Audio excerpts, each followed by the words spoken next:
नमस्कार। आज हम देखेंगे 381 प्रश्न से आगे। पंत जी का महाकाव्य कौन सा है? शिल्पी, चिदंबरा, लोकायतन या फिर गुंजन? तो विकल्प सी सही उत्तर होगा। सुमित्रा नंदन पंत जी का जो महाकाव्य है प्रस्तुत विकल्प में वह है लोकायतन। आइए देखते हैं इसके बारे में व्याख्या। लोकायतन महाकाव्य का प्रकाशन 1964 ईस्वी में हुआ और लोकायतन को पंत जी ने स्वयं लोक जीवन का महाकाव्य कहा है तथा इस लोकायतन महाकाव्य पर इन्हें सोवियत लैंड पुरस्कार भी मिल चुका है। बाकी चिदंबरा 1965 ईस्वी की रचना है। 1961 ईस्वी तक की जो पहले की पूर्व की रचनाएं हैं उसका संकलन किया गया है चिदंबरा में और 1968 ईस्वी में इसे ज्ञानपीठ सम्मान मिला है चिदंबरा रचना को। ठीक है। और गुंजन 1932 ईस्वी में, और इसमें कौन कौन सी कविताएं शामिल हैं जैसे कि नौका विहार, चांदनी, तप रे मधुर मधुर मन, भावी पत्नी के प्रति, एक तारा कविताएं आदि संकलित है गुंजन काव्य संग्रह में। ठीक है। आगे देखेंगे सरोज स्मृति में सरोज कौन है? निराला की पुत्री है, निराला की माता है, निराला की पत्नी है या फिर निराला की प्रेमिका? तो देखिए विकल्प ए निराला की पुत्री है सरोज, है ना। और सरोज स्मृति इन्होंने अपनी पुत्री के लिए ही लिखा है। 1935 ईस्वी को इसका प्रकाशन होता है और निराला अपनी पुत्री सरोज के निधन पर इसे एक शोक गीत के रूप में अपनी भावनाओं को व्यक्त करते हैं। ठीक है। बाकी आगे इन्हीं की रचनाओं के बारे में है। नेक्स्ट प्रश्न है निराला जी का प्रथम काव्य संग्रह कौन सा है? अनामिका, अर्चना, आराधना या फिर अणिमा? तो देखिए सूर्यकांत त्रिपाठी निराला जी का जो पहला काव्य संग्रह था वह अनामिका नाम से जाना जाता है। 1903 ईस्वी में इसका प्रकाशन हुआ और इसमें सरोज स्मृति, राम की शक्ति पूजा, वह तोड़ती पत्थर, प्रेसी आदि रचनाएं संकलित हैं। और परिमल इनका दूसरा काव्य संग्रह है 1930 ईस्वी का, जिसमें जूही की कली, बादल राग, संध्या सुंदरी, पंचवटी प्रसंग आदि रचनाएं संकलित है। नेक्स्ट प्रश्न है मैं नीर भरी दुख की बदली महादेवी वर्मा का उपर्युक्त गीत उनके किस काव्य संग्रह में संकलित है या संबंधित है? ठीक है। निहार, रश्मि, नीरजा और सांध्य गीत। तो देखिए सांध्य गीत जो काव्य संग्रह है महादेवी वर्मा जी का उसमें है मैं नीर भरी दुख की बदली। यह एक गीत के रूप में गीति काव्य है। ठीक है। कविता की तरह तौर पर तो सांध्य गीत में संकलित है। बाकी निहार, रश्मि, नीरजा, है ना, नीरजा पर इन्हें शास्त्रीय पुरस्कार भी मिल चुका है। सांध्य गीत, यामा, दीपशिखा, सप्तपर्णा, संधिनी, नीलांबरा, आत्मिका, दीप गीत, प्रथम आयाम, अग्नि रेखा आदि इनके अन्य प्रसिद्ध रचनाएं हैं। चलिए आगे का प्रश्न है मानव अथवा प्रकृति के सूक्ष्म किंतु व्यक्त सौंदर्य में आध्यात्मिक छाया का भान मेरे विचार से छायावाद की एक सर्वमान्य व्याख्या हो सकती है, यह किसका कथन है? तो आगे देखेंगे हम इसके विकल्प। देखिए सुमित्रा नंदन पंत हैं, डॉक्टर नगेंद्र, नंदुलारे बाजपेयी और नामवर सिंह। तो नंदुलारे बाजपेयी जी का यह कथन है। ठीक है कि मानव अथवा प्रकृति की सूक्ष्म बट एक सर्वमान्य व्याख्या हो सकती है किंतु व्यक्त सौंदर्य में आध्यात्मिक छाया का भान मेरे विचार से छायावाद की एक सर्वमान्य व्याख्या हो सकती है। यह कथन है नंदुलारे बाजपेयी जी का। जबकि डॉक्टर नगेंद्र ने क्या कहा था छायावाद के संदर्भ में कि छायावाद स्थूल के प्रति सूक्ष्म का विद्रोह है। और बाकी सुमित्रा नंदन पंत द्वारा कृत जो पल्लव रचना है उसकी भूमिका को छायावाद का घोषणा पत्र यानी कि मैनिफेस्टो कहा जाता है। प्रकाशन वर्ष अनुसार निम्नलिखित रचनाओं का सही अनुक्रम क्या है? एकांत संगीत, मधुशाला, सतरंगिनी या फिर मिलन यामिनी? तो देखिए यही रचनाएं आगे पीछे हैं लेकिन प्रकाशन वर्ष के अनुसार बताना है आरोही क्रम में, तो विकल्प सी। ये सारी की सारी जो रचनाएं हैं हरिवंश राय जी की रचनाएं हैं जिनका सही क्रम पूछा है यहाँ पर। आइए एक नजर डालते हैं। जैसे कि मधुशाला का रचना काल 1935 ईस्वी, एकांत संगीत का 1939 ईस्वी, सतरंगिनी का 1945 और मिलन यामिनी का 1950 ईस्वी। जागो फिर एक बार कविता के रचनाकार कौन है? निराला, दिनकर, गणेश शंकर विद्यार्थी या माखनलाल चतुर्वेदी? जागो फिर एक बार कविता के रचनाकार हैं सूर्यकांत त्रिपाठी निराला। राम की शक्ति पूजा, स्रोत स्मृति, वह तोड़ती पत्थर, जूही की गली, भिक्षुक संध्या सुंदरी आदि इनकी अन्य कविताएं हैं। प्रसाद कृत कामायनी महाकाव्य से संबंधित कौन सा कथन सही नहीं है? इसकी कथा 16 सर्गों में विभक्त है। सर्गों का नामकरण चिंता, श्रद्धा आदि मनोविकारों के नाम पर हुआ है। इसमें कर्म का संदेश और वैराग्य मत का खंडन है। सूक्ष्म मनोविकारों को मूर्त रूप देते हुए प्रसाद ने यथार्थ सजीव और अद्वितीय चित्रण किया है। तो आप समझ गए होंगे विकल्प ए इसका सही नहीं है, क्योंकि कामायनी में कितने सर्ग है? 15 सर्ग है ना, 16 नहीं है, बाकी आगे के सही है। और हाँ, मनोविकार रखे गए हैं इसमें चिंता, श्रद्धा आदि नाम से सर्गों के नाम। और इसमें इसका संदेश जो है हमें कर्म का संदेश देता है और वैराग्य मत का खंडन करता है। बाकी सूक्ष्म मनोविकारों को मूर्त रूप देते हुए प्रसाद ने यथार्थ जीवन का बड़े ही सजीव और अद्वितीय चित्रण किया है कामायनी में। राइट, आगे देखेंगे। इनमें से कौन सा कवि अपने रचना काल के अंतिम दौर में प्रगतिवाद के भौतिक दर्शन के साथ साथ अरविंद दर्शन से प्रभावित हुआ? जयशंकर प्रसाद, सुमित्रा नंदन पंत, निराला जी या फिर दिनकर जी? तो देखिए, सुमित्रा नंदन पंत ऐसे कवि हैं, ठीक है, ऐसे कवि हैं अपने रचना काल के अंतिम दौर में ये प्रगतिवाद के भौतिक दर्शन के साथ साथ अरविंद दर्शन से भी प्रभावित हुए, तभी तो इनके काव्यों को 4 भागों में बांटा गया है। ठीक है, तो विकल्प बी होगा सही उत्तर। बाकी इनकी रचनाओं के नाम है यहाँ पर। आगे का प्रश्न देखेंगे हम। बालकृष्ण शर्मा नवीन कृत काव्य इनमें से कौन सा है? रेणुका, हम बिस्पाई जन्म के, हिम किरीटनी या फिर मिलन? तो देखिए, हम बिस्पाई जन्म के नवीन जी का काव्य है ना, जबकि रेणुका रामधारी सिंह दिनकर जी का है, और हिम किरीटनी माखनलाल चतुर्वेदी, और मिलन राम नरेश त्रिपाठी की रचना है। इनमें से छायावादी कवि कौन नहीं है? निराला तो है, पंत भी है, प्रसाद भी है, शिव मंगल सिंह सुमन नहीं है। कैसे? क्योंकि ये प्रगतिवादी कवि हैं। बाकी आपको पता ही है, जो जयशंकर प्रसाद जी हैं उन्हें छायावाद का ब्रह्मा कहा जाता है, और पंत जी को विष्णु कहा जाता है, तथा निराला को महेश कहा जाता है। ठीक है, अगर छायावाद की लघुत्रयी में पूछा जाए किन किन कवियों को रखा जाता है, तो महादेवी वर्मा, राम कुमार वर्मा और भगवती चरण वर्मा। आधुनिक मीरा महादेवी वर्मा को कहा जाता है। राइट, वही बातें हैं यहां पर भी। चलिए आगे देखते हैं। प्रकृति का सुकुमार या राजकुमार किसे कहा जाता है? तो सुमित्रा नंदन पंत को कहा जाता है। यहां पर देखिए महत्वपूर्ण व्याख्या कि जयशंकर प्रसाद को कलाधर के नाम से और झारखंडी नाम से भी जाना जाता है। सूर्यकांत त्रिपाठी निराला को एक तो निराला उपनाम से जाना जाता है, महाप्राण नाम से जाना जाता है, श्रीमान गर्गज सिंह वर्मा के नाम से और साहित्य शार्दुल के नाम से भी जाना जाता है। तो बड़े ही महत्वपूर्ण है ये बातें। ठीक है, यहीं से प्रश्न भी बनेंगे। सुमित्रा नंदन पंत को देखिए प्रकृति का राजकुमार भी कहा जाता है, या सुकुमार कहा जाता है ना, या प्रकृति का कवि भी कहा जाता है, अप्सरा लोक का कवि कहा जाता है, स्वर सिद्ध कवि कहा जाता है, गोसाई दत्त इनका बचपन का नाम, और हरिवंश राय बच्चन भी इनको कहा जाता है, जनता के बीच का कवि भी इनको कहा जाता है।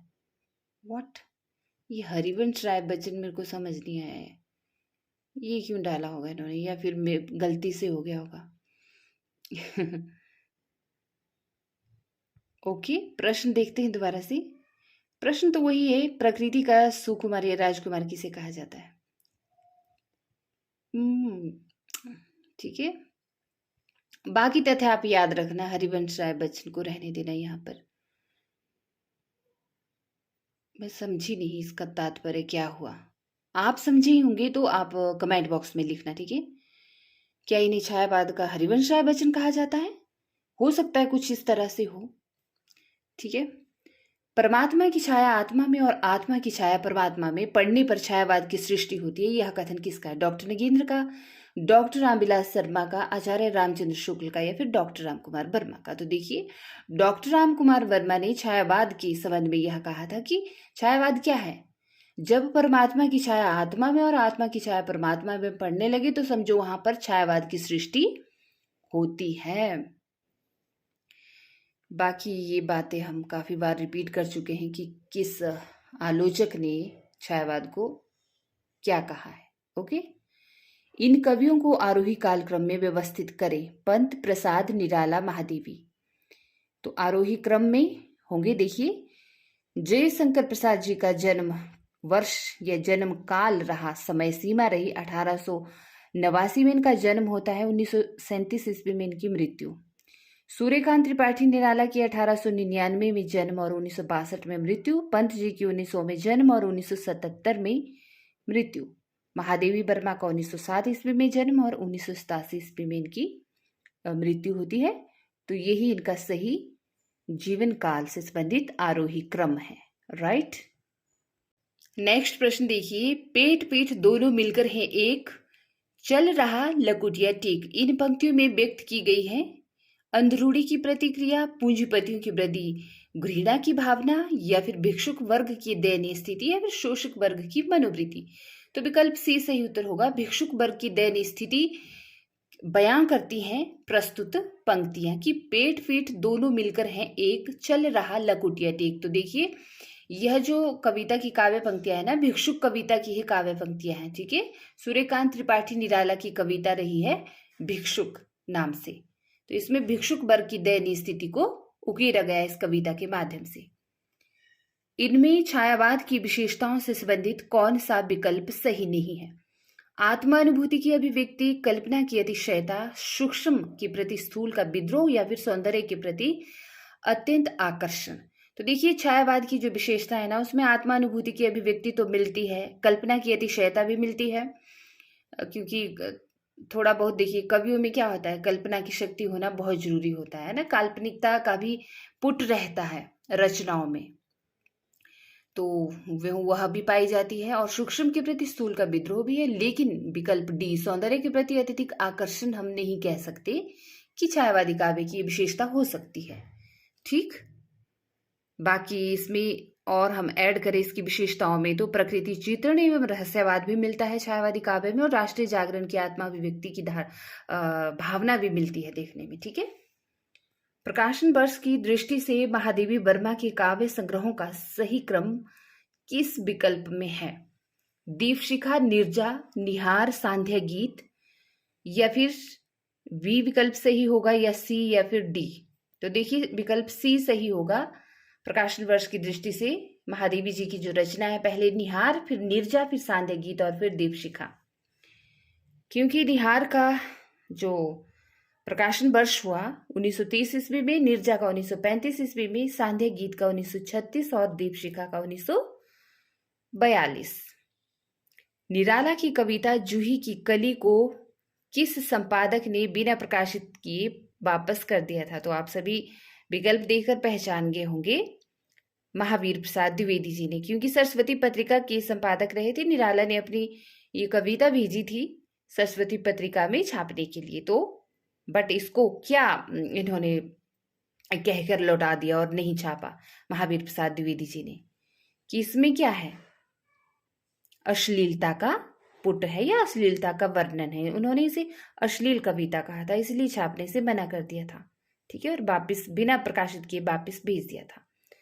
आगे देखेंगे, रावण अशुद्ध होकर भी यदि कर सका त्रस्त, तो निश्चित तुम हो सिद्ध करोगे उसे ध्वस्त। राम की शक्ति पूजा कविता में यह कथन किसका है? लक्ष्मण का, जाम्बान का, सुग्रीव का, या फिर विभीषण का? तो देखिए, जाम्बान का यह कथन है कि रावण अशुद्ध होकर भी यदि कर सका त्रस्त, तो निश्चित तुम हो सिद्ध करोगे उसे ध्वस्त। ठीक है, यह कथन है जाम्बान का। राम की शक्ति पूजा कविता के लेखक हैं निराला जी, और इनकी अन्य रचनाओं के नाम आपके समक्ष हैं। राइट। गिरजे का घंटा इनकी पहली कविता मानी जाती है। किनकी? प्रसाद की, पंत की, निराला की, या फिर रामकुमार वर्मा की? तो सुमित्रा नंदन पंत जी की पहली कविता है गिरजे का घंटा नाम से प्रसिद्ध, 1916 ईस्वी की रचना है। और जयशंकर प्रसाद की पहली कविता की बात करें तो सावन पंचक नाम से, ठीक है, 1906 ईस्वी की रचना है, जो भारतेंदु पत्रिका में कलाधर उपनाम से प्रकाशित है।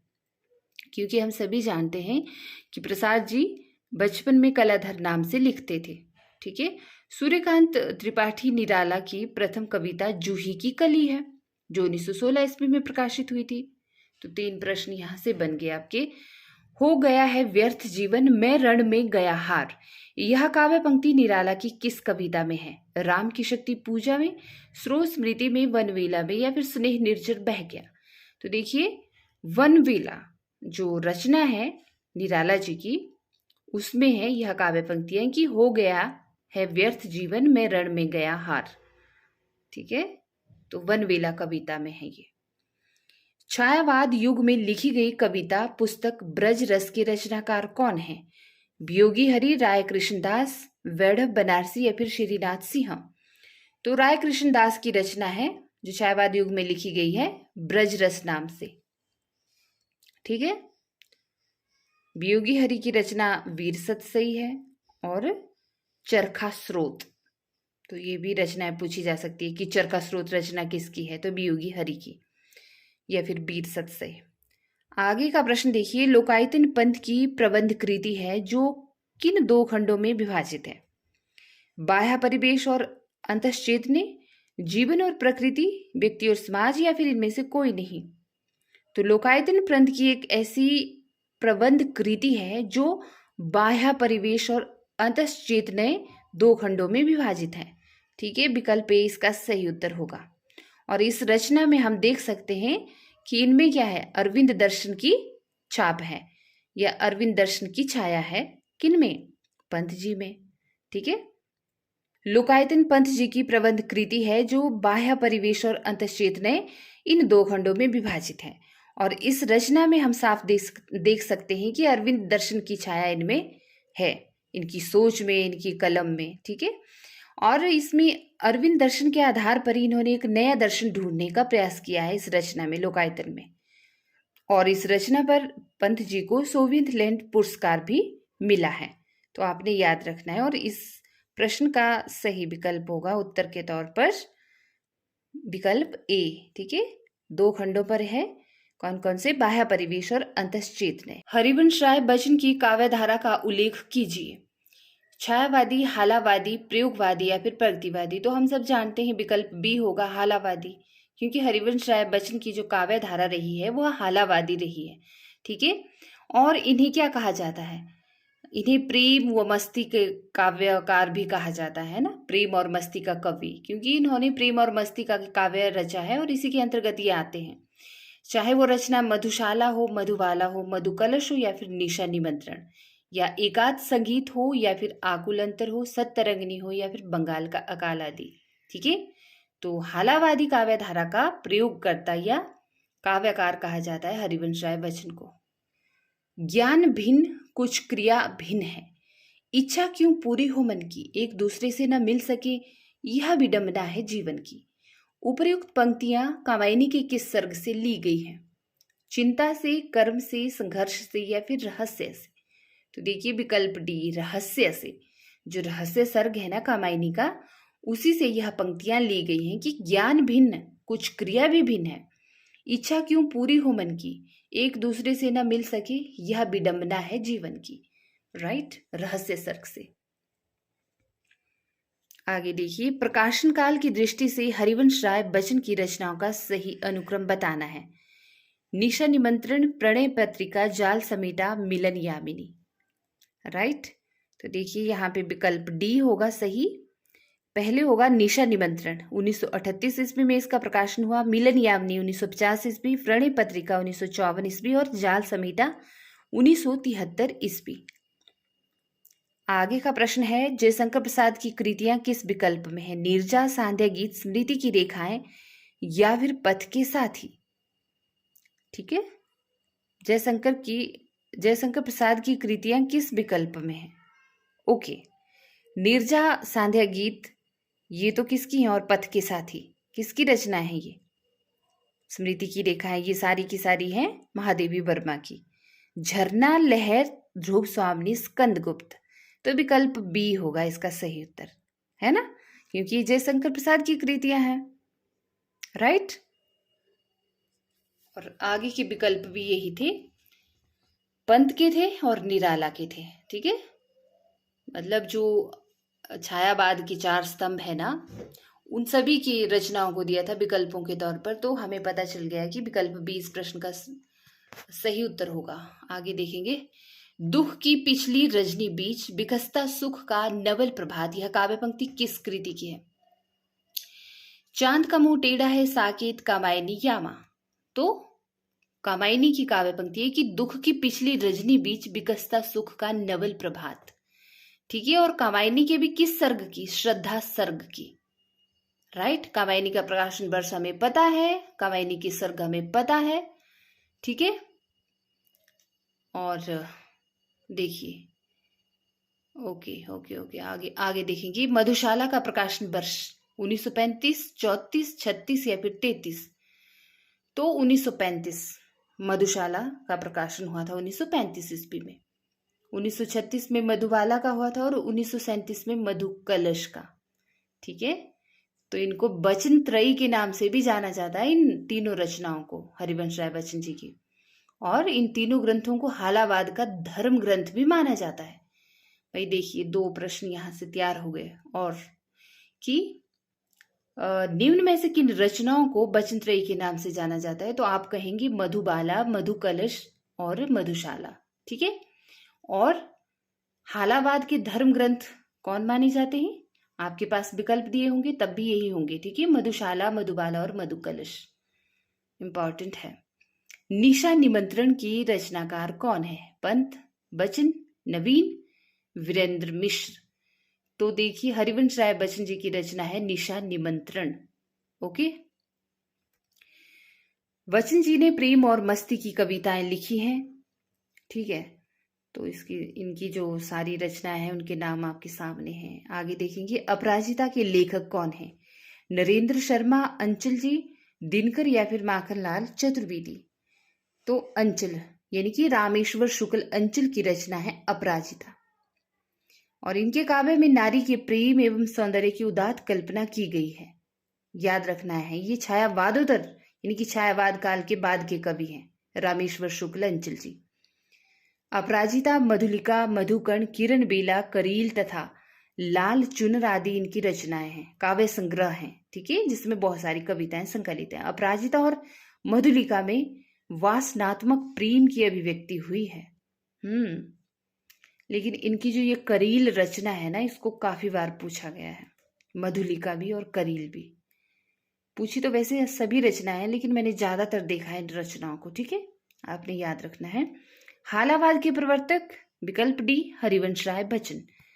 आगे देखेंगे, व्याख्या भी देखिए कि हालावाद यानी कि 1933 ईस्वी में इसकी स्थापना हुई। ठीक है, स्थापना की हरिवंश राय बच्चन ने हालावाद की। ये प्रवर्तक रहे इस काव्य धारा के। और इनका जन्म 1907 में हुआ, मृत्यु 2003 में हुई। ठीक है, हालावाद को प्रेम और मस्ती का काव्य भी कहा जाता है, आपने याद रखना है। और हरिवंश राय बच्चन जी को हिंदी का वायरन भी कहा जाता है। नेक्स्ट प्रश्न है, शत्रु मेरा बन गया है छल रहित व्यवहार मेरा। वाह, कितनी अच्छी लाइन है कि शत्रु मेरा बन गया है छल रहित व्यवहार मेरा। यह पंक्ति किस कृति से ली गई है? मधुशाला से, मधुबाला, प्लाशवन या फिर मधु कलश?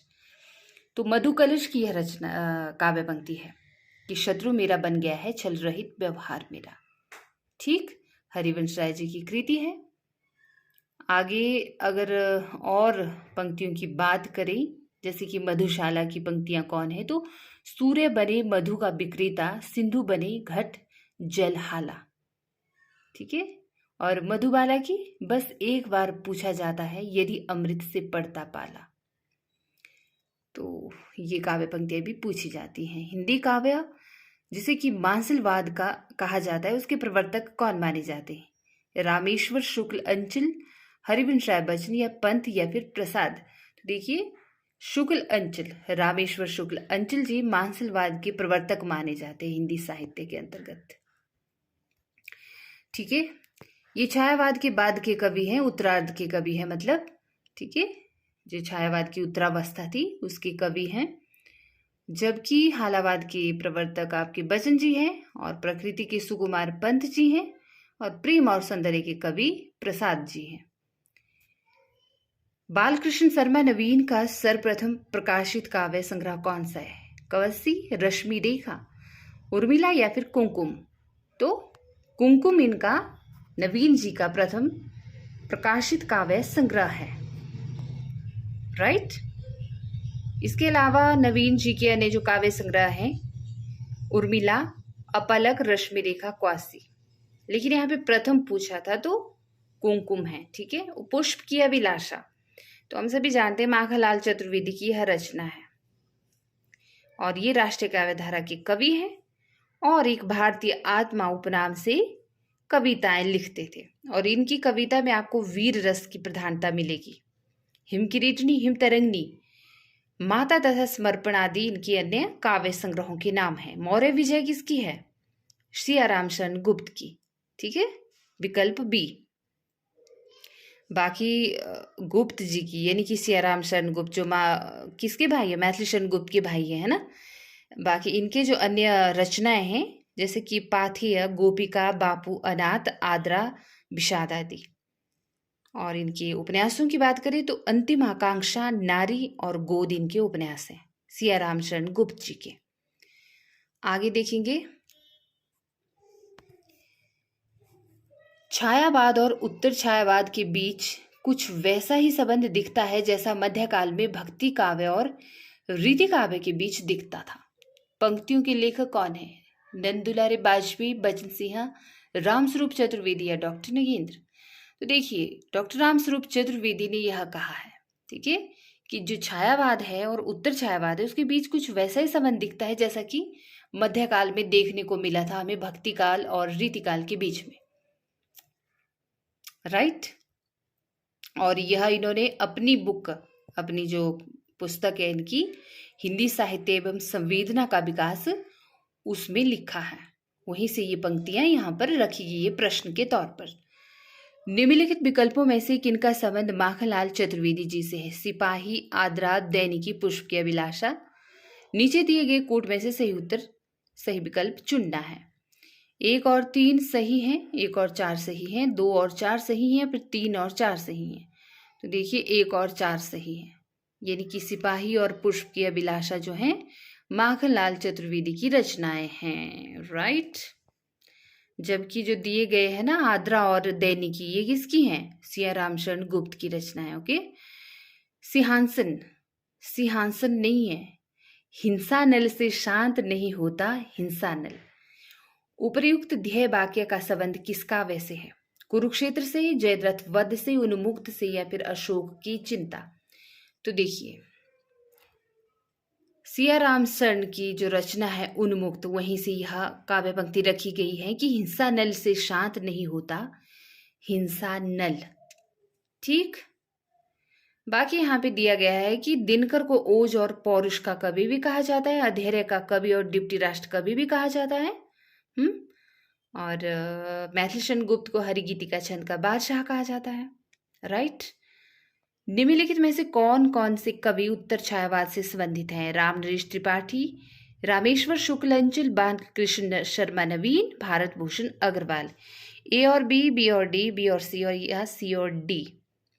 तो देखिए यहाँ पे विकल्प सी होगा सही उत्तर, बी और सी, यानी कि रामेश्वर शुक्ल अंचल और बालकृष्ण शर्मा नवीन ये हैं उत्तर छायावाद के कवि।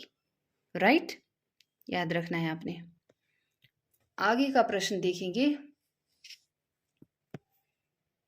छायावाद तत्वतः प्रकृति के बीच जीवन का उद्गीत है, यह उद्घोष किसका है? महादेवी वर्मा का, नंदुलारे बाजपेयी जी का, जयशंकर प्रसाद का या फिर रामविलास शर्मा का? तो महादेवी वर्मा का यह उद्घोष रहा है, अर्थात यह नारा दिया है इन्होंने कि छायावाद तत्वतः प्रकृति के बीच जीवन का उद्गीत है। ठीक है, छायावाद के संबंध में यह कहा था इन्होंने। बाकी देखिए नंदुलारे बाजपेयी ने कहा था छायावाद के संबंध में कि मानव तथा प्रकृति की सूक्ष्म किंतु व्यक्त सौंदर्य में आध्यात्मिक छाया का भान मेरे विचार से छायावाद की सर्वमान्य व्याख्या है, हो सकती है। और प्रसाद जी ने कहा था कि जब वेदना के आधार पर स्वानुभूति में अभिव्यक्ति होने लगे तब हिंदी में उसे छायावाद के नाम से अभिहित किया गया। और रामविलास शर्मा ने क्या कहा कि छायावाद स्थूल के प्रति सूक्ष्म का विद्रोह नहीं रहा है, वरन थोथी नैतिकता, रूढ़िवाद और सामंती साम्राज्यवादी बंधनों के प्रति विद्रोह रहा है। नौका विहार कविता में गंगा की लहरों के बीच चांद के प्रतिबिंब के लिए किस प्रकार की नायिका का उल्लेख है? मुग्धा नायिका, नवोढ़ा, वास कसजा या फिर खंडिता या फिर अभिसारिका। देखिए, जो नायिका भेद रहते हैं ना, नायिकाओं के प्रकार रहते हैं, तो ये विकल्प के तौर पर नायिकाओं के प्रकार है कि मुग्धा प्रकार की नायिका भी होती है, नवोढ़ा टाइप की नायिका भी होती हैं, वास कसज्जा टाइप की नायिका भी होती हैं, खंडिता भी, अभिसारिका भी। ठीक है, अलग अलग नामों से संबोधित किया जाता है। तो जो नौका विहार रचना है, कविता है, उसमें गंगा की लहरों के बीच चांद के प्रतिबिंब के लिए किस प्रकार की नायिका का यहाँ पे उल्लेख किया गया है, हमें बताना है। तो विकल्प ए, मुग्धा। ठीक है, मुग्धा नायिका का उल्लेख है किसमें? नौका विहार कविता में, और यह पंत जी की कविता है। ठीक है, बाकी इनकी अन्य रचनाओं के यहाँ पे नाम है। कामायनी में मनु ने श्रद्धा को क्या कहकर संबोधित किया है? तरंगों से फेंकी हुई मणि, करुणामय सुंदर मौन, हृदय की अनुकृति, बसंत के दूत या फिर प्रथम कवि का सुंदर छद। तो देखिए, इसका विकल्प कौन सा सही होगा? विकल्प डी सही उत्तर होगा, बसंत के दूत। बसंत के दूत के तौर पर संबोधित किया है मनु ने श्रद्धा को कामायनी रचना में। ठीक है, बसंत का दूत कहा है श्रद्धा को। ठीक है, आगे देखेंगे। कामायनी में प्रारंभ से लेकर वासना तक सर्गों का सही क्रम क्या है? तो भैया आपको पता है, यह प्रश्न बार बार पूछा जाता है, तो आपने कामायनी के सर्गों को अच्छे से याद करना है। देखिए, सी विकल्प यहाँ पर सही होगा, चिंता, आशा, श्रद्धा, काम, वासना। राइट। और जयशंकर प्रसाद का यह महाकाव्य है, छायावाद का उपनिषद कहा जाता है इसे, और प्रेम और सौंदर्य के कवि माने जाते हैं प्रसाद जी। राइट। डॉक्टर रामविलास शर्मा के अनुसार राम की शक्ति पूजा में किन दो कविताओं का सार तत्व है? तुलसीदास और जागो फिर एक बार, स्रोत स्मृति या फिर जागो फिर एक बार, जागो फिर एक बार या फिर बादल राग या स्रोत स्मृति, या बादल राग या फिर तुलसीदास और स्रोत स्मृति। तो विकल्प ई है ना, जो इनकी राम की शक्ति पूजा है उसमें तुलसीदास और स्रोत स्मृति, इन दो कविताओं का सार तत्व रखा गया है। ठीक, तो आपने याद रखना है ये। कृतिवास रामायण का यह उपजीव्य है। ठीक है, राम की शक्ति पूजा। बाकी आगे का प्रश्न देखते हैं। कामायनी में श्रद्धा किस गोत्र की है? लज्जा, काम, आशा, निर्वीद, आनंद। यहाँ पे देखिए, तो विकल्प सी, काम। जो श्रद्धा पात्र है ना कामायनी में, वह काम गोत्र की है। छांदोग्य उपनिषद में जैसे मनु और श्रद्धा की भाव मूलक व्याख्या मिलती है, तो श्रद्धा वाले सूक्त में सायण ने श्रद्धा का परिचय देते हुए लिखा था कि काम गोत्र जा श्रद्धा नामर्षिका, अर्थात काम गोत्र की बालिका है श्रद्धा। ठीक है, तो ये आपने याद रखना है। इसीलिए श्रद्धा नाम के साथ उसे कामायनी भी कहा जाता है। देखिए, श्रद्धा मेन पात्र है कामायनी का, है ना, मनु और श्रद्धा। तो काम गोत्र की तौर पर तो इसे कहा ही जाता है, जाना ही जाता है, लेकिन इसे कामायनी भी कहा जाता है श्रद्धा को। ठीक है, कामायनी भी इसी को संबोधित किया गया है। और प्रसाद ने पौराणिक कथा को लेकर कामायनी की रचना की है। मनुस्मृति में श्रद्धा और मनु को मनुष्य के विकास का प्रथम पुरुष कहा गया है। और इसकी कथा कहाँ से ली है? शतपथ ब्राह्मण में जल प्लावन की कथा से ली गई है। 15 सर्गों में आधारित है कामायनी।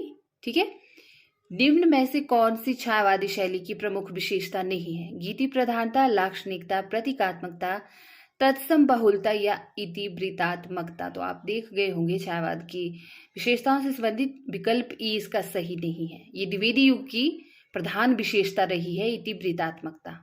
राइट। बाकी अगर छायावाद शब्द का प्रथम प्रयोक्ता कौन माना जाता है, प्रयोक्ताकार, तो मुकुटधर पांडे जी को माना जाता है।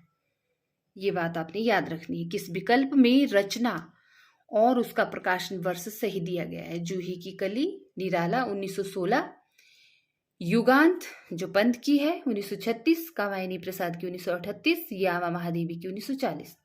तो देखिए, विकल्प सी सही नहीं दिया है ना, पूछा है। ठीक है, तो जो कामायनी है प्रसाद जी की यहाँ पे लिखा है कि 1938 ईस्वी की रचना है, तो यह सही नहीं है।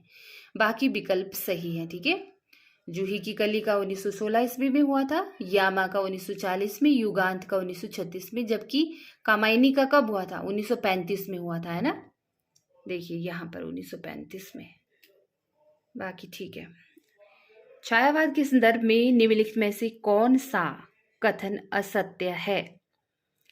छायावादी कवियों ने प्रधान रूप से प्रणय की अनुभूतियों को व्यक्त किया है। छायावादी भावबोध स्वानुभूति और सौंदर्य प्रधान कल्पना द्वारा निर्मित हुआ है। छायावादी कवि निराला की अनुभूति शैव दर्शन में परिणित होती चली जाती है। छायावादी कविता द्विवेदी युगी नीरस उपदेशात्मक और स्थूल आदर्शवादी काव्यधारा के विरुद्ध विद्रोह के रूप में प्रवाहित हुई। तो यहाँ पे पूछा है असत्य कथन, यानी कि गलत कथन कौन सा है छायावाद की विशेषताओं के संदर्भ में? तो विकल्प ए देखिए, छायावादी कवियों ने प्रधान रूप से प्रणय की अनुभूतियों को व्यक्त किया है, यह कथन सही नहीं है।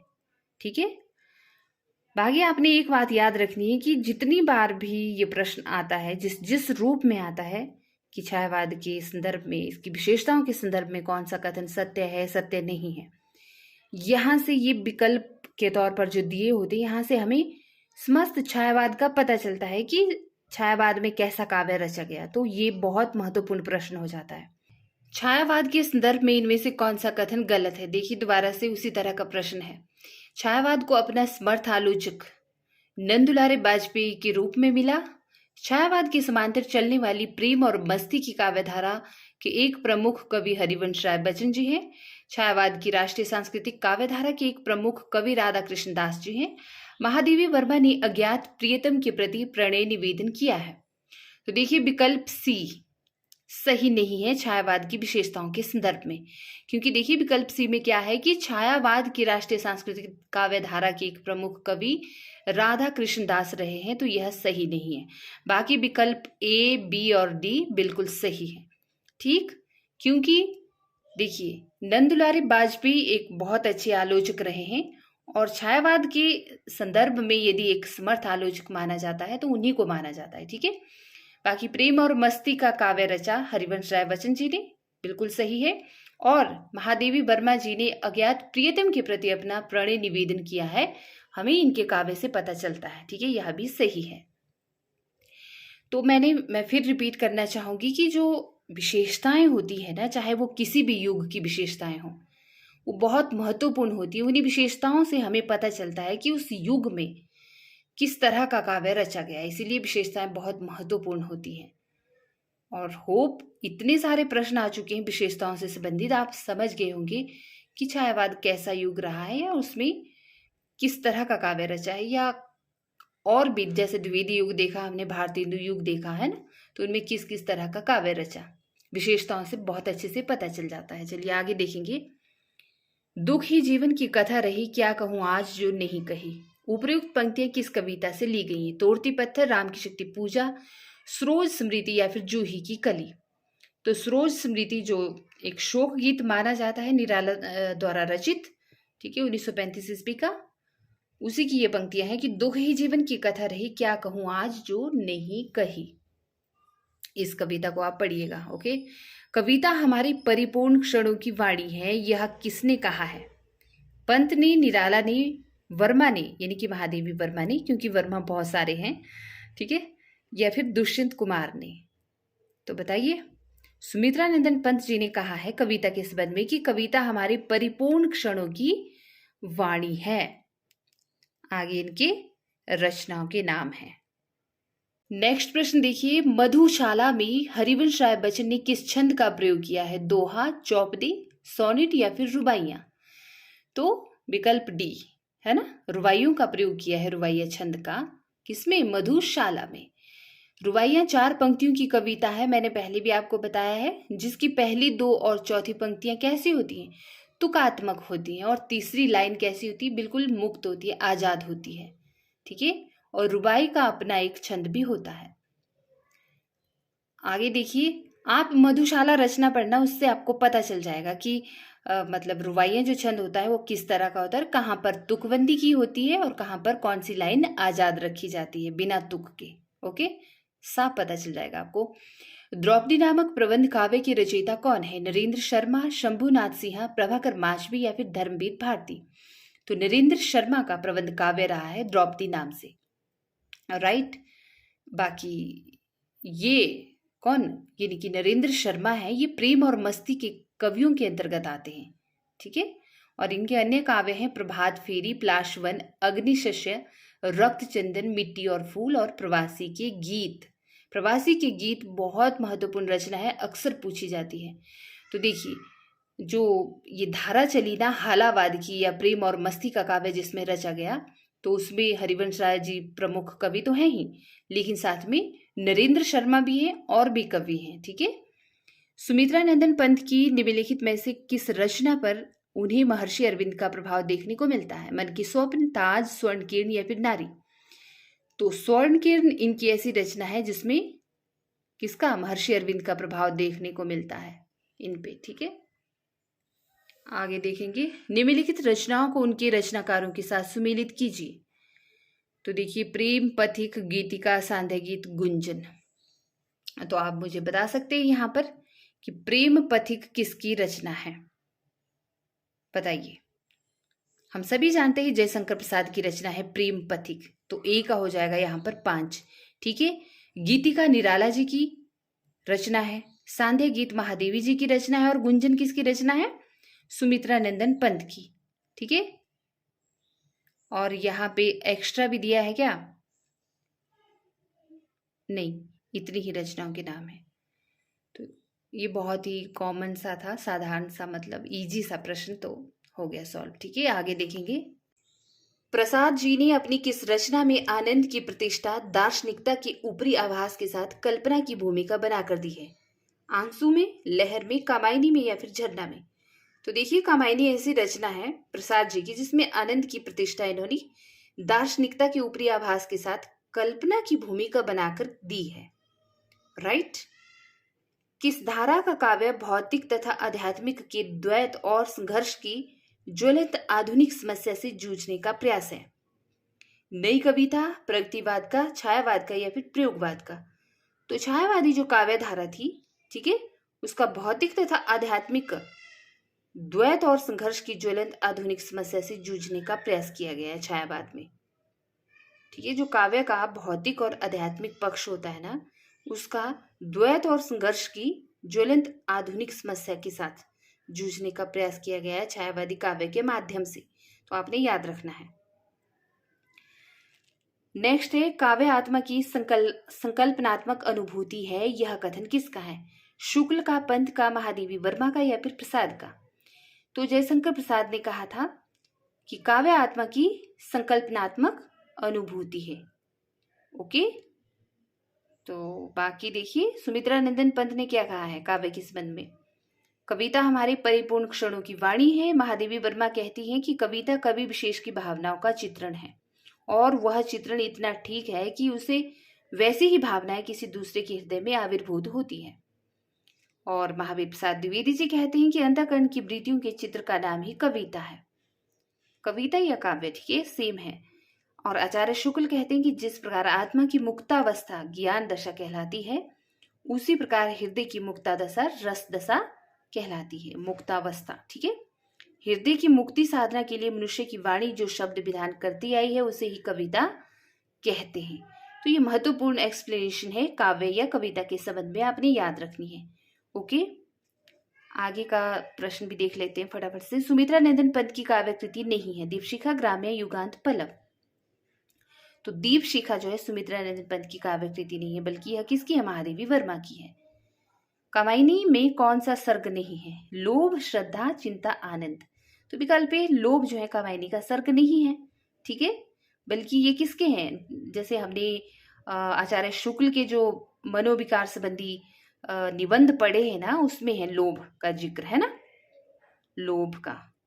तो बाकी चिंता, श्रद्धा, आनंद ये कामायनी के सर्ग हैं। और कामायनी के सर्ग अच्छे से याद होनी चाहिए। छायावाद के ब्रह्मा कहे जाते हैं जयशंकर प्रसाद जी, राइट। इससे आगे के प्रश्न हम नेक्स्ट कड़ी में देखेंगे।